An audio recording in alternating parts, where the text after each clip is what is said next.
Hi good morning. இன்னைக்கு லஞ்சுக்கு ஒரு சூப்பரான ஃபிஷ் பொரியல் தான் பண்ண போகிறேன்.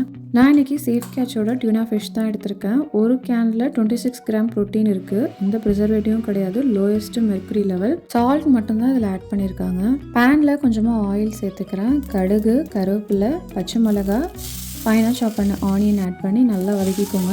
2 டேபிள் ஸ்பூன் இஞ்சி பூண்டு பேஸ்ட்டு சேர்த்துக்கிறேன். பேச்சுலர்ஸ்க்கு இது ஒரு சூப்பரான ரெசிபினே சொல்லுவேன். 26 கிராம் ப்ரோட்டீன் ஒரு கேன்லேயே கிடச்சிருது. சிம்பிளான மசாலா தான் சேர்த்துருக்கேன். மஞ்சத்தூள், மிளகாத்தூள், மல்லித்தூள் ஆட் பண்ணியிருக்கேன். அதோட வாட்டரை எடுத்துகிட்டு வெறும் டியூனா ஃபிஷ் மட்டும்தான் அதில் சேர்த்துருக்கேன். ஜஸ்ட் ஸ்பேட்டுலால் மிக்ஸ் பண்ணாலே நல்லா மிக்ஸ் ஆகிடும். கொஞ்சம் நல்லா ப்ரெஸ் பண்ணி இந்த மாதிரி உடச்சிங்கன்னா அது அழகாக உடஞ்சி வரும். மசாலாவோட நல்லா மிக்ஸ் ஆகும். நம்ம ஃபிஷ் போட்டு சாப்பிடுவோம்ல, அந்த கன்சிஸ்டன்சிக்கு இருந்தால் ரொம்ப நல்லாயிருக்கும். சால்ட்டு, பெப்பர் ஆட் பண்ணிக்கிறேன். ஆல்ரெடி இதில் சால்ட் இருக்கிறதுனால நம்ம பார்த்து சேர்த்துக்கணும். ஃபைனலாக கொஞ்சமாக கொத்தமல்லி ஆட் பண்ணிக்கிறேன். டேஸ்ட்டும் வாசனையும் அவ்வளோ நல்லா இருந்துச்சு. கண்டிப்பாக ட்ரை பண்ணி பாருங்கள். பபாய்.